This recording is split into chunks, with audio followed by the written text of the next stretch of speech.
how to change your LLC business address on Sunbiz. Hello everyone, welcome to our channel. Let's see how we can do it.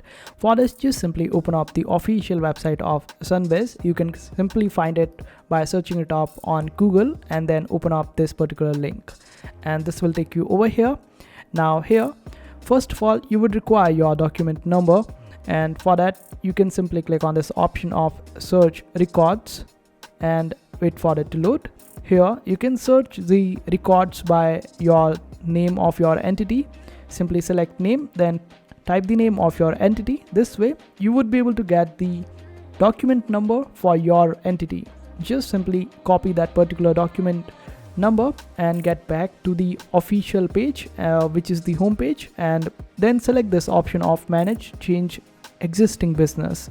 Here you would be able to find the option of file annual report that you need to file. Simply click on it. Now scroll down. Here you would be able to get the option of click here to file your 2024 annual report. Simply click on it. Now wait for it to load.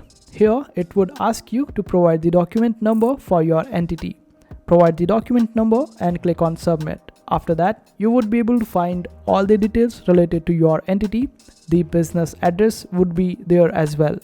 You can simply click on the option of edit business address, and this way you would be able to edit it up. And this is how you do it. I hope this video was helpful. Make sure to hit that like button and also subscribe to our channel for more helpful videos.